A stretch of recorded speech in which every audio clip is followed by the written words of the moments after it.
Hi, I'm Chris Lockhart. Welcome to Consultants Saying Things. This is the special 2018 Christmas edition of the podcast, and I'm joined by Phil Yanoff, Shashi Sharmali, Bill Bensing, as usual. In this episode, each of us takes a look back on the year and talks about either business, technology, personal, professional issues, items, experiences, and we actually take some questions that were submitted from so many viewers out there. So I did want to take a special moment and thank everyone for tuning into this podcast. Four guys sitting around talking about business and technology issues and things that we see in our careers.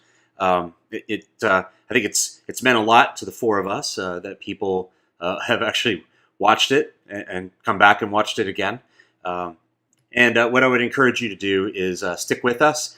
Go out, subscribe to the YouTube channel, visit our website, www.consultantsayingthings.com, and keep up with us in 2019. Lots of exciting things in store. So again, thank you. I give you the podcast. I've got my eggnog latte. Going to sit back and watch this with you. So here we go. Consultants Saying Things, the 2018 special Christmas edition. I wanted to basically, this is a season for taking stock, right, of reflecting on the year gone by and planning for the year to come. So I was thinking we could have sort of, British television, right, always seems, every series seems to have a Christmas special, right? There was... Is this the Doctor Who special? It's like the Doctor Who special. This is the Christmas special, right? So first of all, Merry Christmas, Happy Holidays. I have my Christmas tree over here. There are some Santa Clauses that my wife insists on putting in here every year.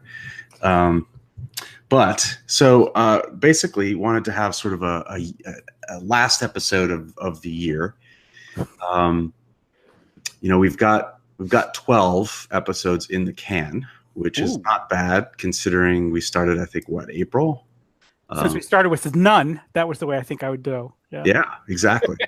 We went from none to 12. Look at that. So, yeah. That's like 100% increase. It's like multiple thousands of percentages. I think we did it better than Peter Thiel. He went from 0 to 1, and we went from 0 to 12. That's right.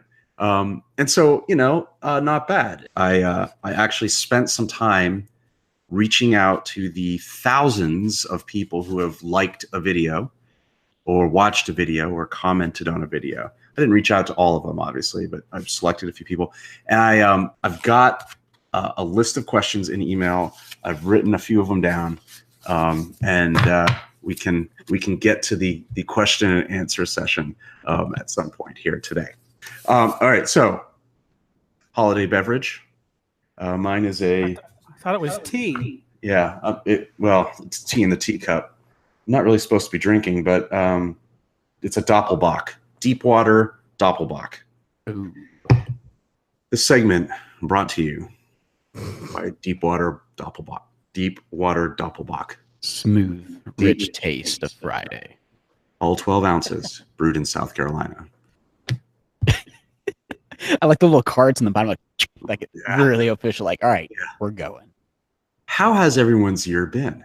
Shashi, how has your year been? What's one thing from this year that you have as a takeaway, as something that you're reflecting on and thinking, man, that was awesome? I don't know if this is going on LinkedIn. It might be dangerous to put it out there. Could be dangerous. I know. That's why I'm not going to, you can edit. No client names. No people names. How about that? No, but people would understand. Don't admit to any felonies. That's true. No crimes. Right? Yeah, I know. So let me think. Why don't you start with, let's say, just in case any future prosecutors, special investigators looking at this, we have consent from all of us to record what's going on here. So, all right, I'll go first then. How about that? Yeah. So, I had a major health event in early October. After, I don't know, how long have I been traveling? 15 years of air travel, 2 to 6 times a week, every week for 15 years. I collapsed in the middle of the night and was rushed to the ER with double acute pulmonary embolisms, blood clots that had formed over time from travel and frankly not moving enough, and had collected to the point where there was no blood flow going through my lungs to my body. So I spent a while in the hospital, and I'm on a bunch of medication which prohibits me from drinking alcohol. However, that being said, what did I learn from this? Obviously, one is that I'm not indestructible. Chris, what did you learn from this? I'm not indestructible like I thought I was. But applying it to sort of, consulting and the industry and getting at that sort of, we're practitioners. What have we learned? What can we pass on? Everyone sort of thinks like, oh, flying, glamorous. Oh, travel, cities, expense accounts, whatever it is. Oh, that's amazing. The reality of it is, yes, occasionally it can be fun, but it's a fucking grind, man. I'm telling you right now, if you are looking to enter this industry and you think, hey, I'm going to have it all, you're not. You are going to sacrifice your health for sure, no matter what you do, no matter how much you exercise. You're going to sacrifice your relationships. I have 4 kids. I hardly ever see them. They probably don't know who I am, right? And yes, you may do well at work, and yes, you may be able to, increase your brand and do all of these great and wonderful things for your clients, but it's not a zero cost. So my takeaway is the grind. It finally caught up to me, right? And it's kind of a thing where I look at 2019 and I think to myself, how am I going to actually change what I do as work or who I am in private life in order to live. So, but, I mean, I get the big side of that, Chris, but I mean, a lot of people, something like that would happen and, they get over it, whatever it takes, a few weeks, couple months maybe, and nothing really changes. Is anything really changing for you, or what do you think will change for you? I mean, I know you're still pretty close to it. This is only a couple months old, right? So yeah. No, that's a great question, right? So first of all, this is actually my first drink in over 2.5 months, right? So, and for Shashi, me pretty well, right?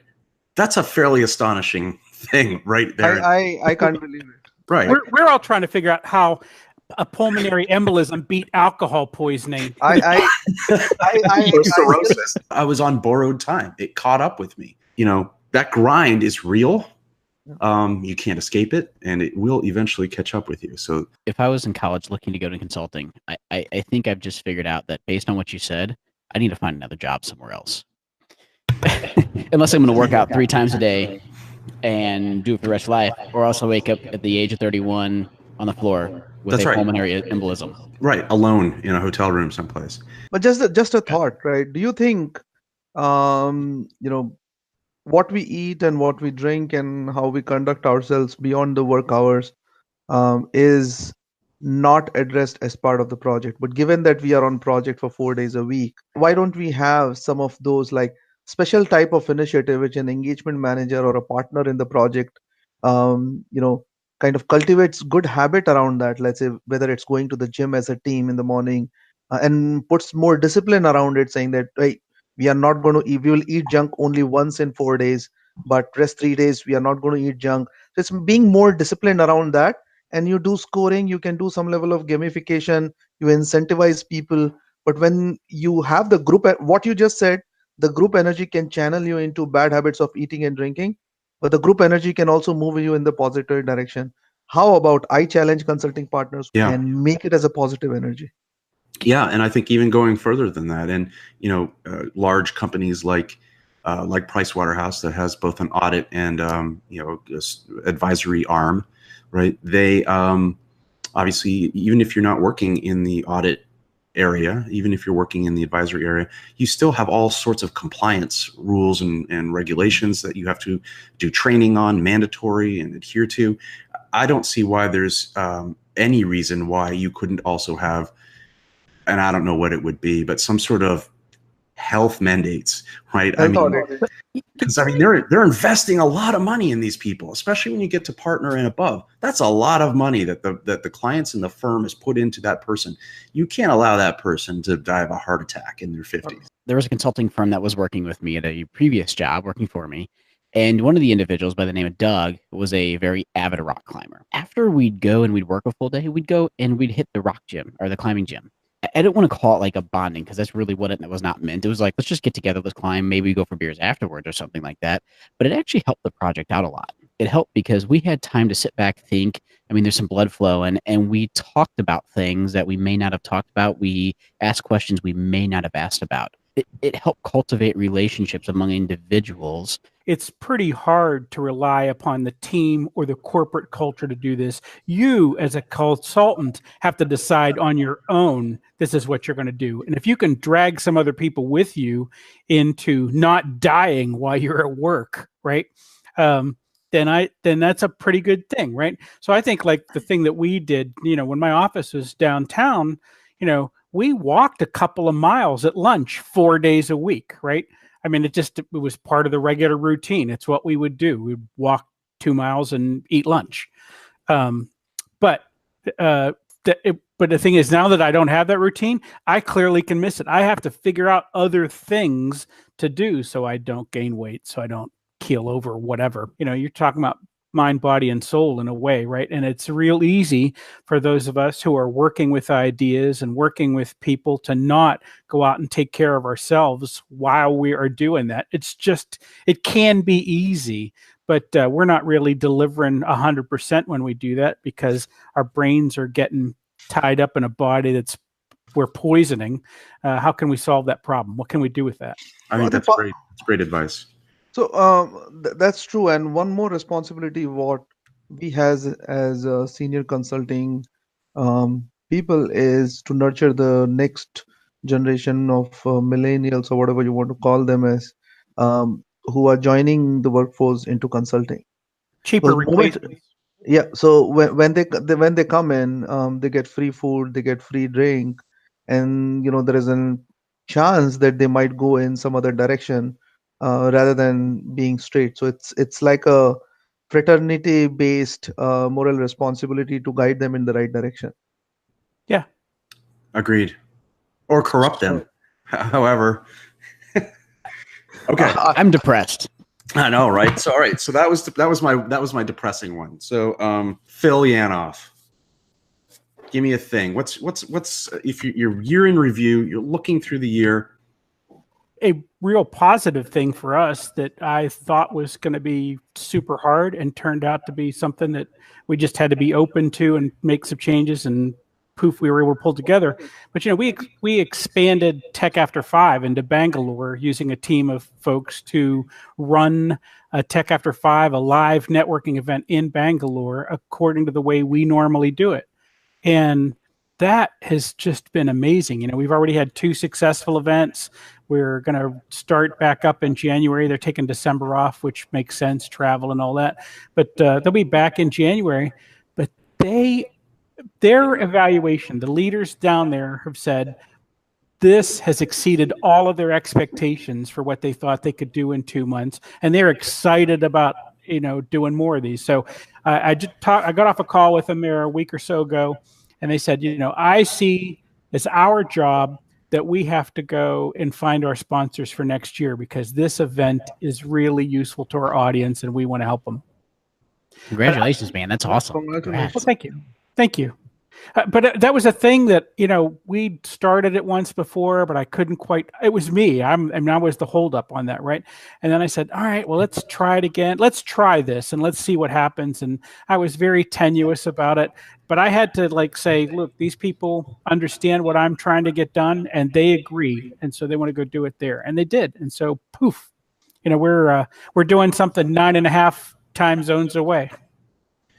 And so what from that, are you able to, incorporate back into the U.S. based events that you do, or is there anything? Oh, there's stuff already. I mean, again, they've only done 2 events, right? But they came up with some ideas for execution that were a little bit different than what I was doing, and we kind of did a feedback loop on that and said, let's try it, and that It's pretty cool. We may change some things that we're doing around badging and how we talk to them. But the other thing was, I figured out that we can run an event remotely, right? I don't have to be at all of these. And so I have taken the opportunity to put together kind of a book, and we're putting together a guide. So if someone wants to go run these in their own city, we can license them to do that. Are you planning a trip to India? Yeah. So here's what I think right now. We have a team, and I'm very confident that they will successfully execute Bangalore next year. We have some contacts in Hyderabad as well, and maybe some second order contacts in Chennai. And what I would like to think is that maybe by late next year, we might even have Tech After 5 or 2 or 3 cities, and then we would go and make a loop and visit them. I mean, not that I wouldn't go just for Bangalore, I would, but wouldn't it be so cool to say, you know what, this worked so well, we think we can run more events than that and go around and visit a few of them. So, you know, I think about like the tech community in Greenville, South Carolina versus the tech community in Bangalore, India. Yeah, you mean there's quantity? A lot of freaking people over there, right? Oh, that's a lot of people. So let me know if you need any help, Phil, to connect with people in any of these cities. I certainly can extend my network for you. Well, that'd be great, and we may well do that. So thank you for that. So yeah, there's a ton of people, and it is different. You know, it's kind of funny. My lesson out of this, you know, everyone said, you know, Bangalore, it's just like America, just like America. It's kind of like America. It's true that they speak English, but their holidays are on different days. They're packed a little tighter. You know, there's some things that we figured out how to accommodate, but it's fun. Do you still do the free beer? Because I know that's part of, you know, the gig. So let me just say, it is at this point part of our gig, right? We think that's core, that there is a free beer for the IT professionals in the room. And I insisted on that with them. And in fact, that was one of the things the team resisted. And I said, you're going to send the wrong message if you don't do it this way. Let's just try it. And in the end, they were like, oh yeah, you're right. This works. Can I ask, is it a free beer or is it free beer for the event?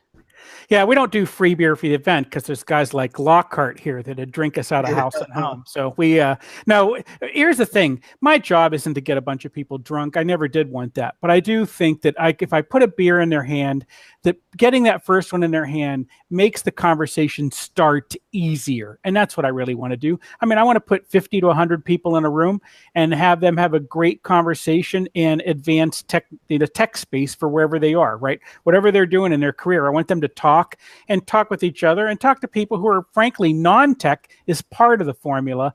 But the fact is they build things back and forth. You know, I just was talking to somebody this week and they reminded me that 3 years ago when they moved into Greenville, brand new, they were in the city, in my city, and they came to Tech After 5, and at their very first event, they walked out with 2 job offers and worked for this cat for a couple of years before they decided to retire. But the idea is that's what we want to do. Some people were helping them find a job, and that's what we do. That is awesome. Sure, yeah. I mean, I love that kind of stuff, right? So, you know, thinking again about how many people there are, is there a cutoff? Do you have like, we're only going to do it with 100 people or 500 people? Because conceivably in a place like that, you could get thousands of people. Yeah, it really could be big. So what we're doing is we're limiting the number of tickets, right? And the thing, we will continue to turn the dial on it, but in the space that we're doing this in Hyderabad, for example, we can comfortably stand 50 or 60 people. So you know, we change the numbers so that we're only going to have the right number of folks in the room, and then after that, we just say, sorry, this in the spirit of Christmas, there's no room at the inn at that point. Right? Yeah, exclusive. You need to make them exclusive club. That's right. It's by invitation only. Yeah. That's right. And it gets that way, right? We just tighten it down. And if we ever think we're a little bit light, we open it up a little bit. We grab in a few new people and then clamp it up. That is true. Love it. That's good stuff. So I like that a lot.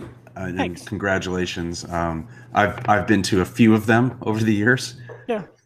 and it's always a good event, and you always meet somebody, right? That's what I always like about it. You always meet somebody. It is crazy, both famous and near famous and interesting people that you just run into. I might have told you that last month up at the Charlotte event, the dude walks up, and of course I just saw the name Wales down on there on the check-in list, right? And I said, well, that's a good name for a tech event. And he said, well, what do you mean? I said, well, like Jimmy Wales. I said, the Wikipedia guy. I said, you spell it the same. And then I looked at him and he said, I'm his brother. And I said, oh, I can see that. I mean, they looked enough alike that it was pretty clear they were brothers. Very, very cool. Very cool. All right. Who wants to go next? Year in review, reflection on what has been. I'll give in. I've kept quiet long enough. Okay. It's in character from me. So first off, Phil, that's awesome. The stuff you do is amazing. So being in a startup scene myself, having very impactful networking and not just events like that are great. They help out the community when they're done well, and it definitely sounds like you're doing it extremely well. That's exciting for me from a long ways away. But let's see, startup, man. So my year, I left my corporate world in January 1 of this year, and I went back in the startup world after now 3 years of being in the corporate world. Love the startup scene because I get to drink beer at noon and talk to 3 amazing people, and I have nobody to be responsible for except myself. So that's awesome. That's the benefit. But the downside is the observations I've had. There's a lot of interesting observations around business. So as we've talked about over 12 episodes of technology and big companies versus, we talk a little bit about startups. There is a flair to building a business around technology that I just don't think a lot of companies grasp today. When I say a lot of companies, it's probably the older ones, the ones that probably haven't been built in the last 5 to 10 years.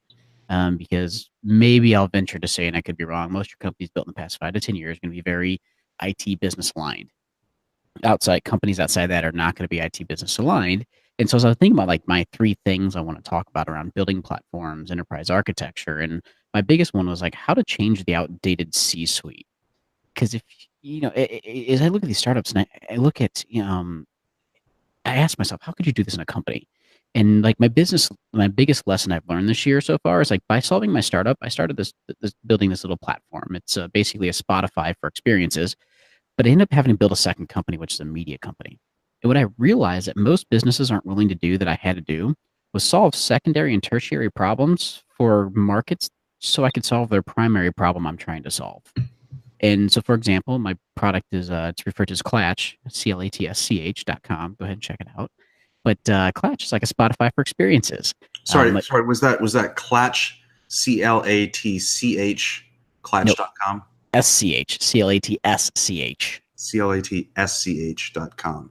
The guy with the CH domain refuses to sell it to me, and I don't know why, and he hasn't done anything with it. So if he listens to this, give me a call. You got my number. But Spotify, like you think about the days, like Chris, I know you're old enough to think about how you used to share 8-track tapes with people, right? I know.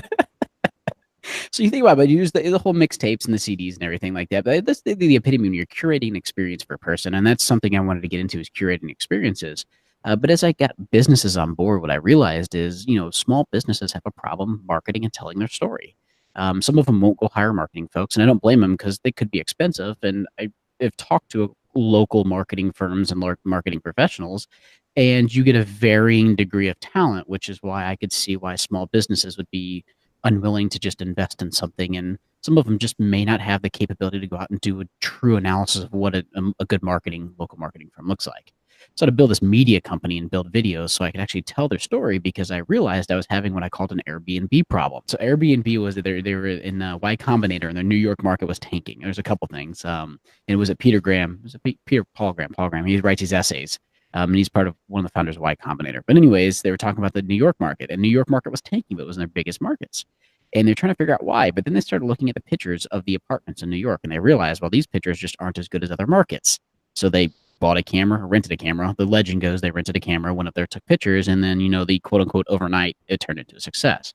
But there's a broader story there. He's a dual-sided marketplace, and the Airbnb is helping people who want to rent out their apartments, market them to folks who want to rent their apartments or their houses or their rooms or whatnot.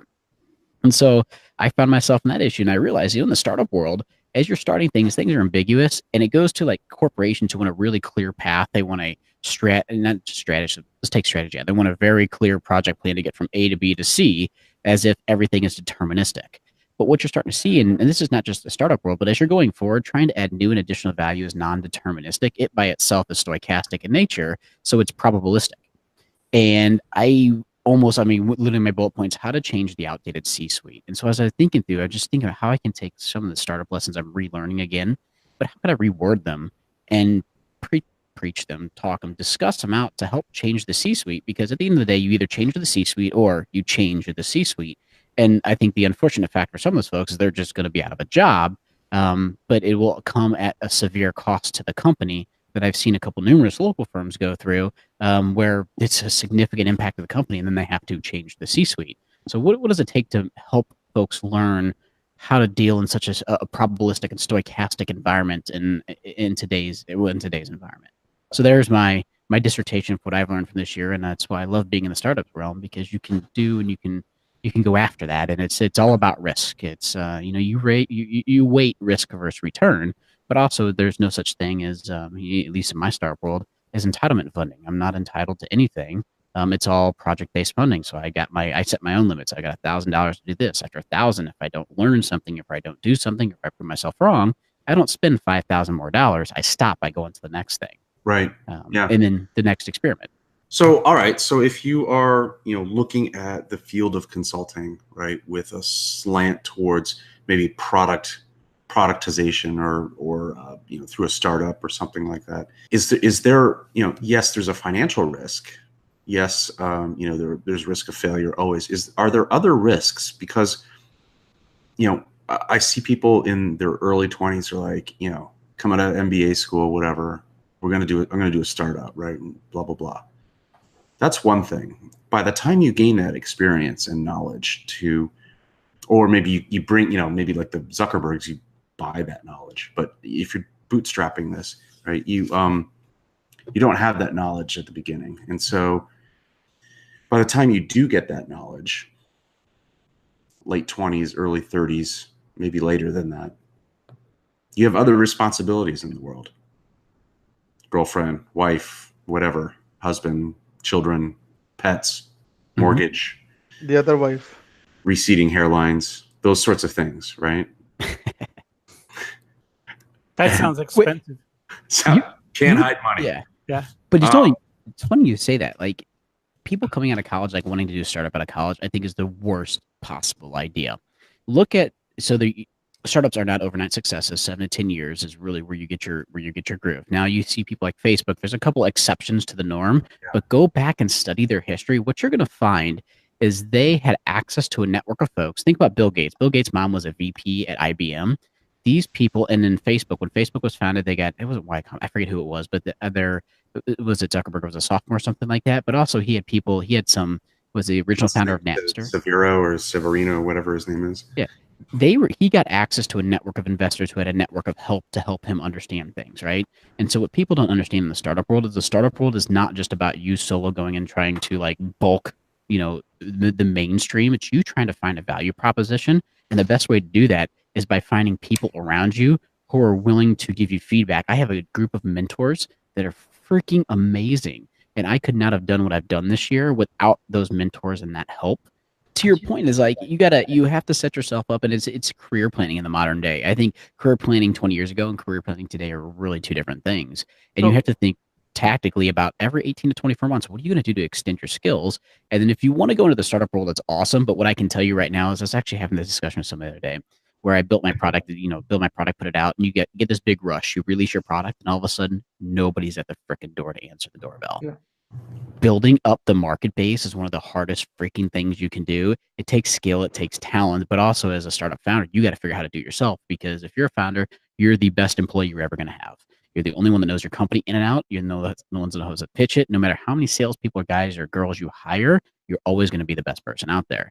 And so it's those skill sets that I think I've been 7-8 years in industry, I've been able to build those skill sets up would make a startup easier and less risky, to your point, where the risk is it can be money, it can be whatnot. When I left, I set a budget dollar. I said, I'm spending X amount of money in the startup and I'm going to lose it. I know it, and I'm going to lose it. Well, So I'm wondering about the risk, and maybe it's not important to everybody, but the risk of you're in your mid to late 30s, you have a successful startup, and you have no life. Right? There's because back to what I was describing, right? With my sort of thought of the year, right, is there's a trade-off, right? There's no such thing as a free lunch, right? There's Something got to give. Something's got to give somewhere, right? You can't have it all. And there are a few people that look like they have it all, but when you dig into it, They don't. sometimes their life's a freaking mess too, right? So Exactly. Life is not a Facebook. life is not a Facebook. I was about to say life's not Instagram, because I remember talking to somebody. They're like they're so into Instagram photos. They're like, why can't I be like this? Why can't I do that? I'm like, you realize those are so freaking staged. If somebody asks me to that note, right? If somebody currently asks me this year, I kind of realized that I would be happier sitting at home and nurturing my daughter to become a beautiful woman, successful person. So that would be my most challenging and more satisfying job over the next 10, 12 years or so. I would be happy to do that. It's just that I don't have an option right now. Isn't that interesting? Uh, I find it fascinating because completely agree. And I think there are, maybe Bill Bensing's living his dream in the co-work space with the startup, right? And doing photography and other things on the side. And I don't know if you still MMA fight or not, Bill, but doing all of these things, right? Got a couple local mafias I outsource to. You're just I'm a hitman on Tuesday night. No, but there, you do have sort of I think there are a lot of people that would be happy to sort of not do what they do sometimes. I don't know. So, all right. So good. I think good, practical information, because, based on the questions and some of the people that I spoke to, there are actually quite a few people in their early mid-20s that have watched these videos. So I think that's very practical. Shashi, your turn, buddy. What do you got? What's your year in review look like? I think it was a very exciting, eventful, some great experiences, some self-learning or discovering more about myself, right? So let's start off with what did I learn about myself. First and foremost, in what kind of environment, and when I look back in our old booze days as well, I have come to a conclusion that people don't think or people don't react based on the position or the title they are in a company, right? You can have a senior consultant or you can have a manager who can think like a partner, but at the same time you can have a partner who thinks like a manager, right? So your thinking does not stop, and that's where sometimes your clashes happen and you are not able to adjust appropriately. That is one thing which I learned about myself. Second thing what I learned is I can take two roles. I can't stay in between. One is I can be a good subordinate where I take instructions and I do to the best of my ability. And second thing is, you leave things up to me, I'll get you the desired outcome, but the process has to be mine, something which I'm comfortable, and how do I achieve the success. So I work in that kind of leadership much better than another kind of leadership where things are more prescriptive in nature. So that's some learning which I did when I worked on different types of project in my this entire year. Second thing what I observed is how do you manage within, especially within the consulting environment, how to get the best out of new generation of consultants and senior consultants. They would work in an entirely different way. They would not be sitting and and not looking at their phone. And it's very easy for people of old school consulting style to think that these people are not working hard enough.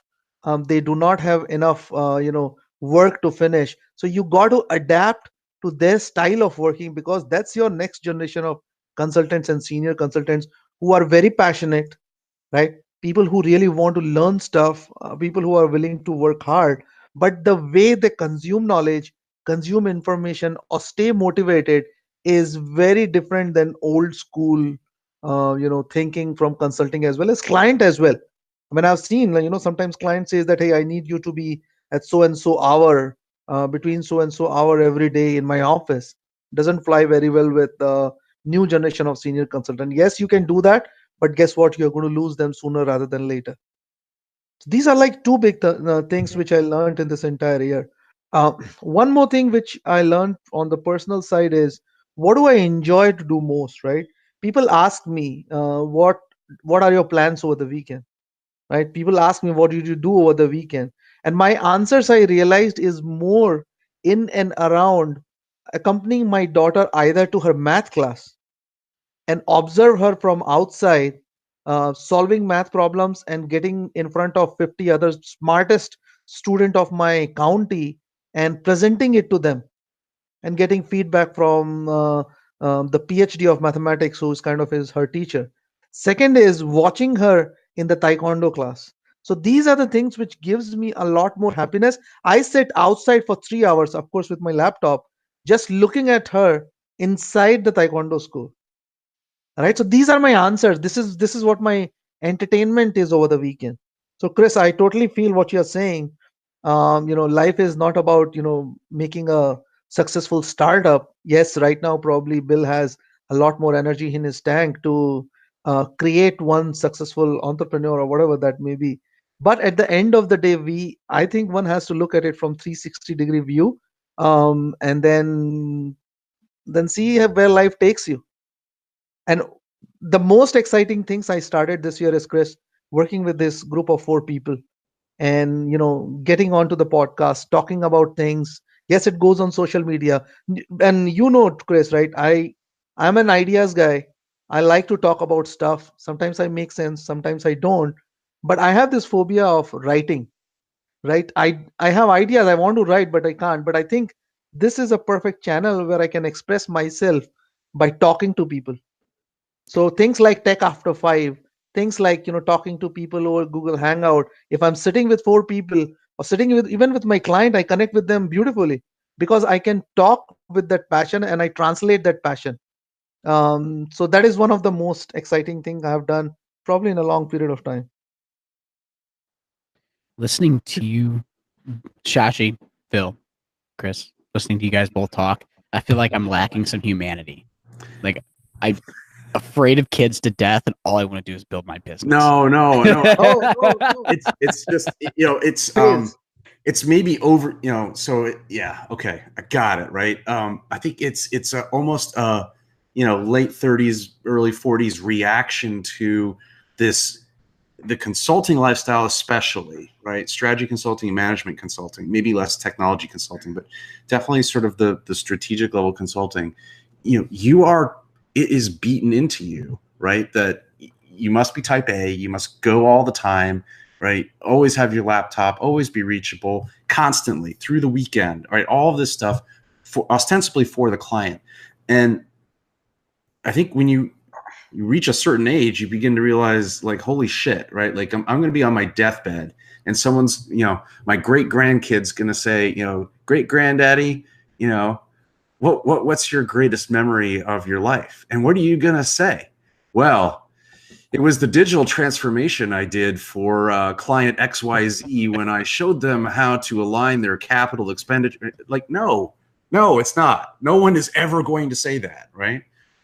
Right. And so, I think you go through phases of life, obviously, and if you don't have kids, it changes somewhat, right? But it's almost this thing where it doesn't have to be what they are drilling into your head when you're an analyst or a junior consultant, right, coming up. And I think Shashi, you pointed out some of the Gen Z or whatever they're calling them now, that some of these kids that are coming through have a different level of expectation, right, than what we had or even what our parents had. So that's probably killing a dead horse with that one. No, they are not order takers anymore. They are not order takers anymore. And you're right. Yes, you can use them up and say, stay up all night and work all through the night on this thing and do it every week. And, yes, then the project's done and then they leave. And what they appreciate? They appreciate flexibility. Mhm. They appreciate honesty and transparency a lot more. I completely agree. And you and I have worked with them in the past. I mean, I've worked with them in last 2 projects. You get beautiful result if you really work with them. You connect with them at a deeper level. And Chris, Yeah. that is something which you and I have in common. And I'm sure, Phil, you are running Tech After 5, Bill, you too. Yeah. Connecting with other humans at a deeper level is something which will help you form trusted relationship, whether it's clients, whether it's colleague or anybody else. So you have to not try hard to build connection, just be honest and transparent. It's beautiful, Shashi. I've got a tear coming Yeah. from my eye. Single Well, tear. that's good. I was kind of try to help Bill out a little bit. I mean, he was worried about his humanity, and we have scheduled an over-the-air update for his emotion chip. So anytime now, we'll fix that. One thing that's kind of jumped out at me this year, you guys talked about, consultants, you got to be good at what you do and understand the technology, but you should understand the business as well. I think one of the things that I've seen, and it's in tech in general, not consultants in particular, but tech in general, is how do we answer the clear ethical dilemma that so many people are being put to? And we see it, right? We see what's going on with the big companies that are doing some things that seem pretty dastardly. I mean, it wasn't just one person that said okay to that. Who didn't raise the flags? Who didn't inside of an organization say, hold on a second here. I get that we're in this for the money, but there are some things we ought to be saying no to. So are you talking like Cambridge Analytics or just Facebook in general, or it's all of them, right? I mean, Google and the thing is, lots censored internet for China? Yeah, I mean, there are a ton of spaces in that, right? And the thing is, and I get that those decisions are frequently made at some senior level, but there's somebody there who's writing the code that says, yeah, we're going to grab this data or we're going to sell it to these people. And you can see it, obviously in various levels inside of Facebook, but I don't think Google's any different.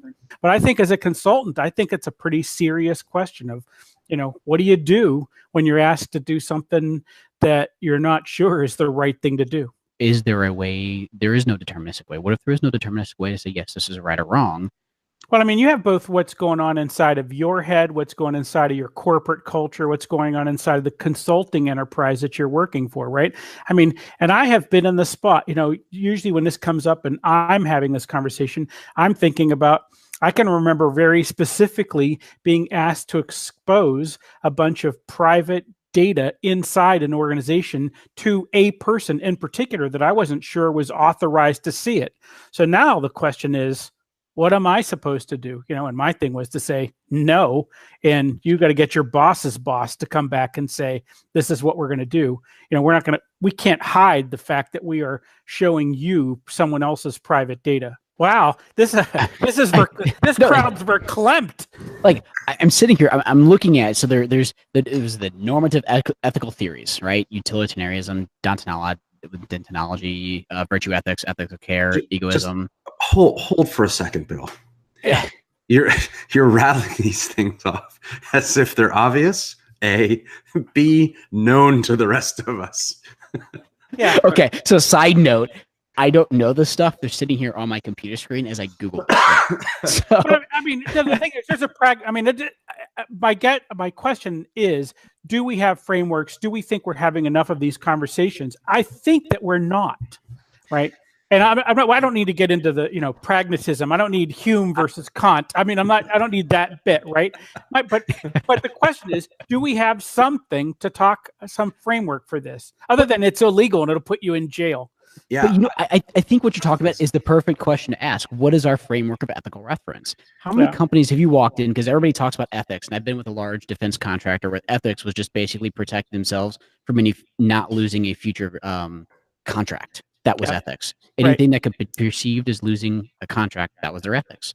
But to your point, you talk about a framework. What if you said, okay, here's the ethical theory we're adopting of all the 10 different ones. We're adopting this, and this is what we believe in. Now, if you don't believe in this ethical approach, that's okay. You're not a fit with our company. But also it explains exactly why we make the decisions we make. What if you went that route? Is that discriminating based on creed? I'm asking the question. I don't know the answer. No, it's discriminating based on creed too. Hey, I'm not. Hey, I like that. I'm not going to, not accept a job offer because I don't believe in their ethical framework. It's as simple as that. Whether I believe in their ethical framework or not is a secondary question. So I think that is a big time fluff in my mind. So Well, Shashi Sharmali went to work for WeStealCandyFromBabies.com, and it was no problem, right? It was just it was a great gig. Again, so you asked me about what are my thoughts. What is I learning out of this? And I think that this is an area which is fuzzier than is useful for us at the moment, and we've got to answer these questions. I'm stealing that phrase, fuzzier than is useful. Yeah. I love it. I mean, some things we leave intentionally vague so that we can interpret them at the moment, right? We need that ability. But this, we can't agree on what's right or wrong about. Again, outside of GDPR, PCI, HIPAA, there are those frameworks, but the rest of them, right? I mean, there's a bunch of spaces in which we don't have a good framework, and how do we decide what's legal, what's not? All right, so I did some research. I talked to some of the people that have watched this podcast, the past 12 episodes, and I have some questions that I received, and I thought I would put out there. So the first is to Shashi. Shashi, you seem like a funny guy. Have you ever thought about potentially writing some comedy? I have one written and it's sitting on my mailbox. Hopefully one day I'm going to try and that I'm going to try and do that sometime in future. I didn't know that you wrote comedy. I've done like some skits and play in my undergrad days, which was highly valued. Even I did not know that side of me. I love it.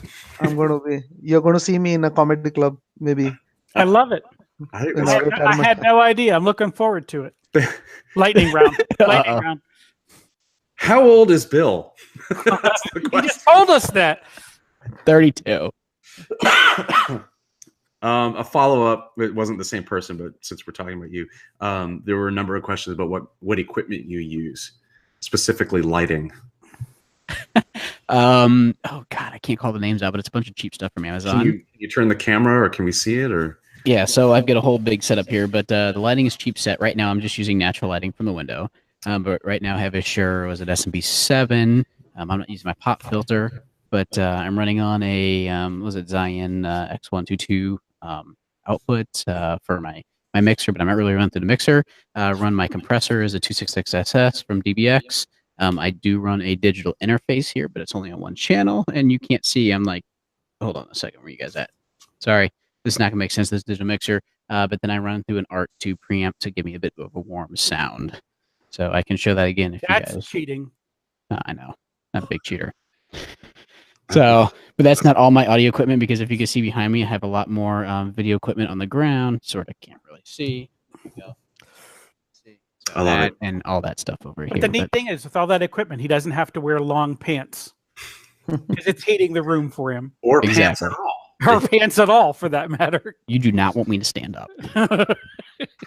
Just saying. Phil seems like the wise one. Has he ever written a book? Would he ever consider writing a book? I'm going to pick up Shashi's book and just put my name on it and try to get that thing published. Now that I know that work is done, I mean, I think that's the way to go.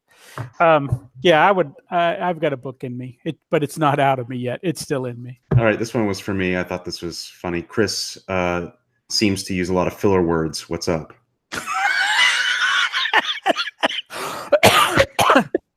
Well then, I apparently, as I've edited these things, I do say like a lot, or right. I'll say. It's one of those things where you state something and then you just say right, as if it enters the realm of fact, right? So yeah, I don't know why I use a lot of filler words. Shashi, where does Shashi live? Not the address, Shashi. It's in New Jersey, New York area. New Jersey, New York. Because he won't even tell us the state. The tri-state area. The tri-state area. Wow. On the border of New Jersey, New York, on the New Jersey side. That's I know where you protection program. I think that probably is because I think we've talked about Greenville, South Carolina a lot, Phil, and I know Bill has talked about being in Florida and Tampa. Or right. Are you in St. Pete or Tampa? St. Pete. St. Pete. Yeah. Same thing. Yeah, it's not the same thing. Okay. St. Pete's better. Worst client experience of the year, Shashi. Oh yeah. It's not a worse client experience, but there's a project I worked on. I mean, all projects have some challenges or the other. Nothing is smooth. Otherwise, we as consultant wouldn't be invited first and foremost. Good point. So one typical one which I've seen is, it's a startup type of company, but sometimes we find people who have more bureaucratic mindset in terms of and longer decision making power. So sometimes like you are split between, okay, whether I go in a lean agile way like a startup, uh, you know, without going through the whole consulting diligence in order to recommend something because they need to move fast, but at the same time there are another set of people who want to go through the different level of different rigor, so that takes a longer time. So question is, how do you balance between the both? So that's one of the challenges I had to deal with one of my clients.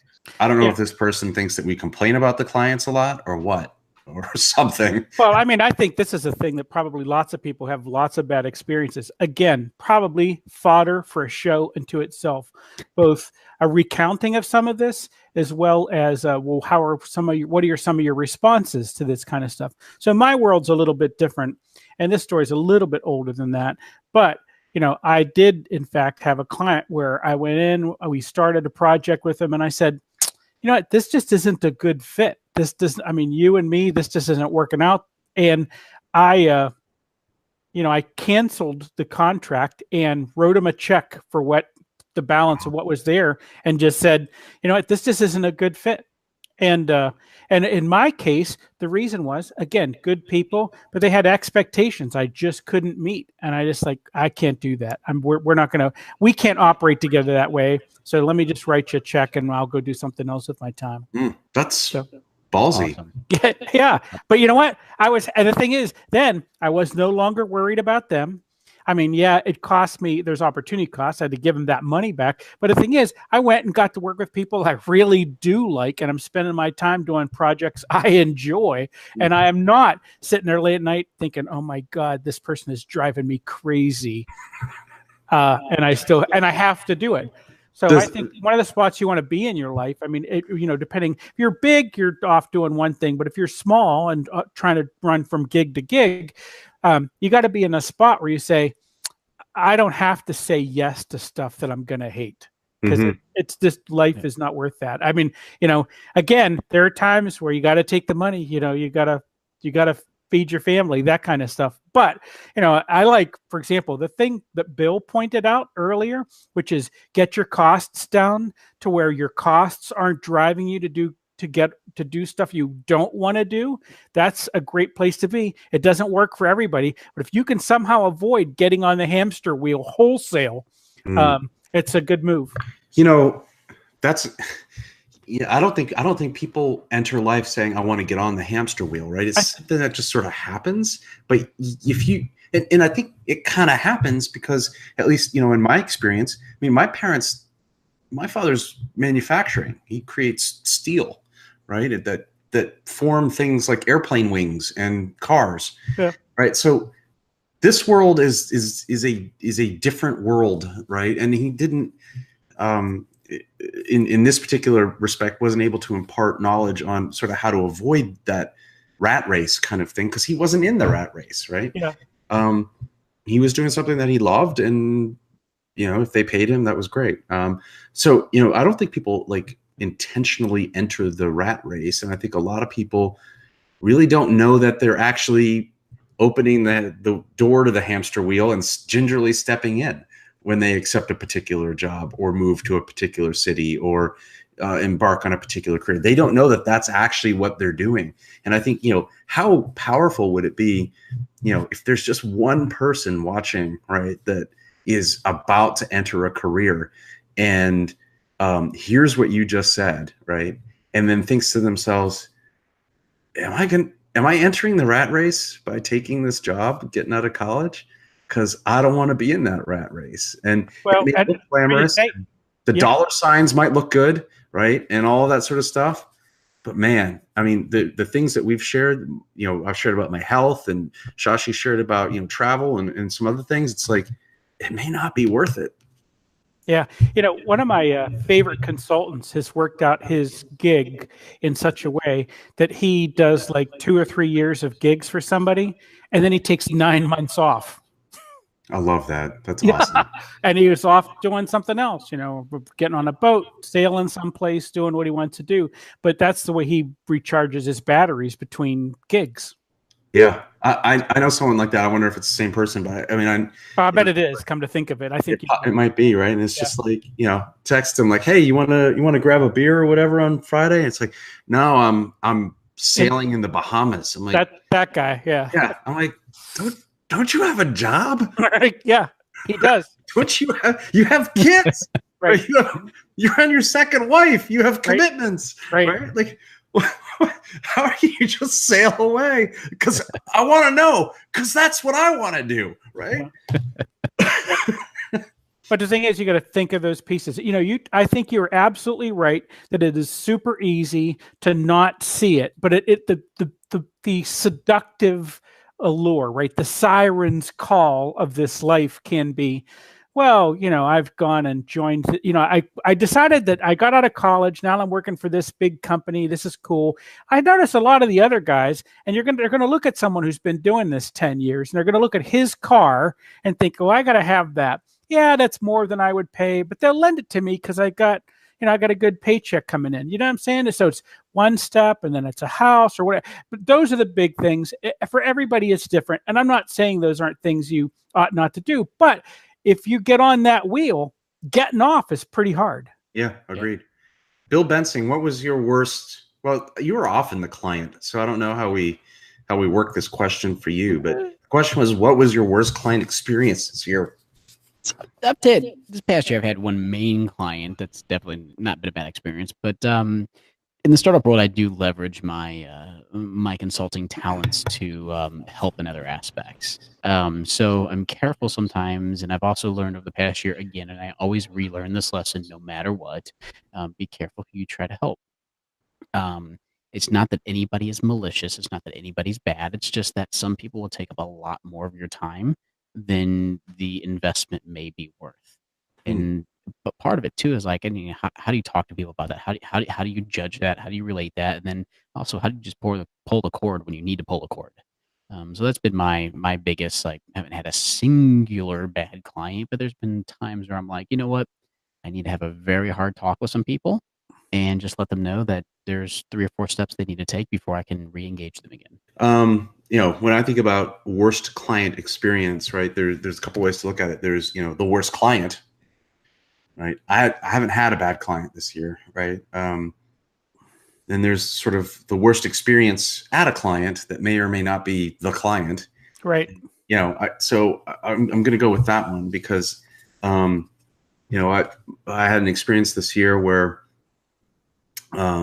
client's great, work is great. Colleague,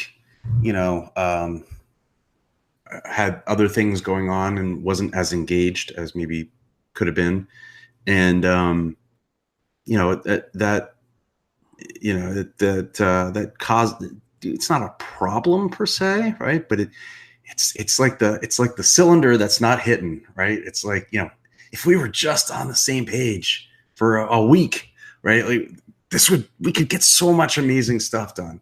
It ended up, he moved on to a different client and ultimately different company. But, it was, I don't know that it was stressful. It was just like, we could be doing so much more for this client if we were working together. I hesitate to say perhaps it was a people problem. I'm not sure. Oh, wait, let me get my book. Worst travel experience. So, consultants travel a lot. Oh my God, What was your worst travel experience this year? So it happened like a couple of weeks ago. So I used to land at my client location at around 10 o'clock. And there was some, client escalation where we were asked to be in office before 10. So I had to take an early flight. So, I rebooked my flight. My flight left at 6:30 a.m. From LaGuardia. And then, I was sitting in the flight and it was too early in the morning. So I dozed off in the flight. And moment I open my eyes, and I hear an pilot saying, "Hey, the weather was not good. We hovered around for 30 minutes. We are heading back to LaGuardia Airport." And, and there was no flight after that. Bill Bensing, what was your worst travel experience this year? Can I punt this one to Phil real quick? And by the way, the bridge from St. Pete to Tampa, that doesn't count as a travel experience. At least you know it's horrible. It is horrible. It is. It's terrible. I'm going to punt this to Phil. Phil, go for it, because I got to think about this one. Yeah.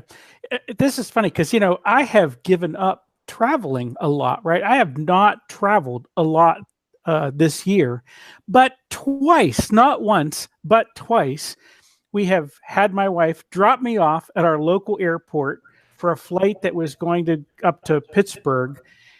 And the leg from here to Charlotte was canceled or foobarred in some way that my wife had to drive back and drive me to Charlotte. Yes, I can empathize with that so many times. Yeah. And if it's not that leg, it's the leg coming back. And the number of times I've had to rent a car in Charlotte or Atlanta, man, I feel you. I feel you on that one. Yeah. So, and of course, someone who's not from around might not know, but I mean, it's only 100 miles. But the thing is, because we had time constraints on one way or the other, I had to be up there. My wife had to jump. She jumps in a car, drives me up there so I can make that other flight, which you can do. But of course, she's driving 200 miles for something that I had paid for a ticket for. And of course, I got nothing back out of that. Right. Of course. You never do. Yeah. In solidarity with you, Phil, I poured another. This one is mahogany in color with hints of maple. This one is called the Mount Carmel Nut Brown Ale, which sounded Christmassy to me. It was in the beer cooler. Not really sure where it came from. I'm sure something important happened on Mount Carmel. I just don't know what it was. Is that where the I was going to say the Ark of the Covenant. No, but the other Ark? The other Ark. Where's that Ark? Not Noah's Ark either. Is it Mount Ararat? Is that Mount? Yeah, that's Mount Ararat. Yeah. I think Mount Carmel, isn't that where the Hershey's plant is? I'm not sure. I don't know. Thanks for laughing at that, Bill. I couldn't even get that out of him. So while we're checking, I liked it, Bill. So worst travel experience, right? Yeah. All right. So it wasn't even a Friday, but it was the 13th. It was January 13th. It was a Saturday. It's about 8:07 in the morning. I'm in a grocery store. About 8:07. It's about 8:07 in the morning. It's a grocery store. That's awfully precise. Very precise. I remember this moment because, frankly, I thought I was going to lose my life. It was a life and death moment. We thought at that point in time. I'm sitting there in this grocery store, and all of a sudden, oh, by the way, I was in Hawaii when I was doing this, and everybody's phone just goes doo doo. You know that alert sound, and we get this little thing that says, "Hey, there's an inbound missile headed for Hawaii." Oh, so I was in Hawaii when that happened. I was in Kona when that happened. It was a mistake, wasn't it? It was a mistake. No, it actually happened. There was a Hawaii's still there. They moved it. Exactly. Lost. Did you turn a wheel underground? We just floated a little bit west, but I remember because like everybody's in there, and we're sitting in this grocery store, and everybody looks up, and nobody knows what the heck to do. The people in the grocery store have no clue what to do.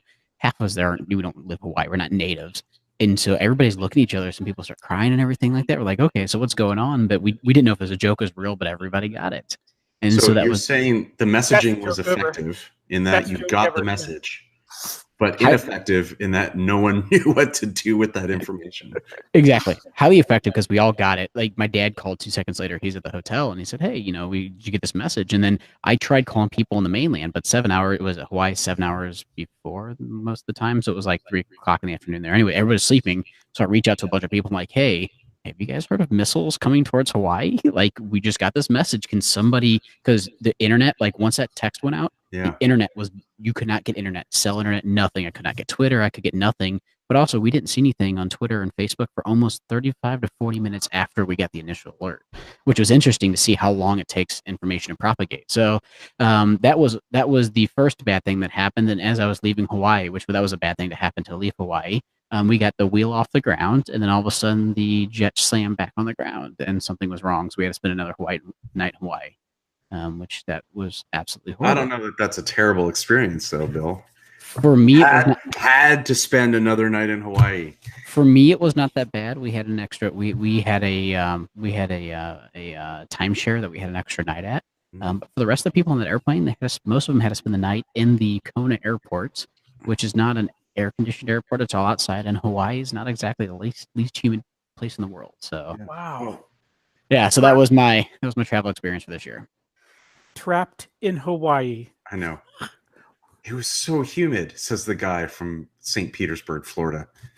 Yeah, right. Sounds like a Hallmark special, really. Right. Shashi, is college still necessary to be a consultant? It depends on how an individual consumes knowledge. You need to have the knowledge. Some people can consume knowledge by just reading, by going and doing things by themselves, self-motivated. But some other people need a standard platform like universities where they need to go and educate themselves, get the degree. They need, like, if I do these 12 chapters and if I get A or A plus, I know this subject well. So it's different way to consume knowledge. Either way, if you can do it, that's great. But in terms of being a consultant, I don't think you have to think like one. Moment you can think like one, you are one. That is one part of the problem. Second part of the problem is how companies, different organization, consulting firms attract talent. Nobody would hire you if you do not have a degree. It's very, very difficult. So the challenge would be, if you have consumed knowledge in your own channel the way you like it, you may need to figure out a way to get into the industry. Once you have a set of experience, then companies would be willing to look at you. And I think that's what happened in your case, Chris. But some companies go to standard university platform and recruit from there. So it's again a university, in my mind, is a demand supply platform. It's like an Uber of education, where demand and supply meet together. It's another way to get into the workforce. So yes, not necessary. Education. Yeah. So you so I think it's not a must, but it's a proven path, and that's how the industry works at this point in time. I don't know where I am in this, but I think college was never necessary. I mean, Oh, this is gonna be a good fight. Let's do it. I don't think it ever was necessary. I mean, yeah, you're not going to be able to work. There's a lot of places you can't work, but there are a lot of places you can work. And, if ever there was a thing that was a meritocracy, it's IT consulting. If you are good at what you do, you don't have to show anybody any paper to prove it. You can just be good at what you do. Now, if you want to work around other cats who've got advanced degrees and things like that, then you're going to have to do that probably to get a seat at that table. But the fact is, you can go out and you can hang a shingle, or you can work with someone who says, look, we just want people who can show they're good at what they do. And I think you can get a job right away. I think college has changed drastically in the past. I always use the 20 years. Everybody uses the past 20 years. But it's a tool for information asymmetry. Now this is going to be heuristic, but I just look at myself. I'm not too far out of college. You're not that young, Bill. Quit. Oh, here we go. Back and forth. Yeah, go back and forth. Like now I'm old, now I'm young. But it's you can tell. I think it comes to knowledge versus experience, right? Knowledge and experience. So experience is knowledge implemented, but knowledge is the basis for experience. What I like about the college concept is it gives you knowledge. It may not give you direct experience, but it gives you knowledge. But also it gives you ask yourself, what are the trade-offs to going to college versus not going to college? And what are the experience and knowledge that you can derive from that? And it's just the knowledge versus experience. I undergraduate, 2 master's degrees, probably well overeducated for anything. I just spent the government's money, then I end up having to pay them back a lot more. And also, somebody made a really good point. They started showing like cars from like 100 years ago versus cars today, and they showed like TV and communication devices, and then they showed a picture of a classroom 100 years ago and a picture of a classroom today. And guess what didn't change? The classroom. Interesting. So there is the way we do education, just the way we do it has not changed in a long time, but everything around us has. So I think there is a lot of maybe rhetorical evidence to say we need to rethink how this looks, but also a cart and buggy versus a Ferrari. Those are big rhetorical differences too. So you have to be very careful in the argument. Yeah. So is university necessary? I don't know if it's necessary. I think, it certainly helps in a lot of respects in terms of gaining an ability to think critically about something, to analyze a problem, whether it's a hard science problem or, analyzing, why did the Japanese attack Pearl Harbor, right? You can analyze, you can distill things down and analyze, and then come up with a story around, your interpretation of those things. I think that's important for everybody. If you're going to be a doctor, you should probably go to medical school, right? Would kind of be my answer to this question. So, right. All right. What was the best business move that you saw, I guess, in industry, Shashi, this year? One thing in my health insurance industry, and everybody has been cribbing about it, but three companies merging together: Amazon, JP Morgan, and I forgot one more company. They got together, and now they are forming a health insurance and health provider for their own employees as a prototype. 1 million employees across three companies. I think that's a fantastic move, and if that prototype works, then they are going to scale it to the larger audience, and the entire health insurance industry will be disrupted, and healthcare industry would be a challenge. It's not an easy job, but I'm excited to see the outcome of that venture. All right, guys, appreciate it. Thank you very much. The special year in review edition of Consultants Saying Things. Happy Christmas. Shashi had to drop, but we had Shashi, we had Bill Bensing, and Phil Yanoff. I'm Chris Lockhart. Thank you for a good 2018, and we'll see you next time. I mean, next year. All right, guys. Merry Adios. Christmas. Merry Christmas. It's Merry Christmas.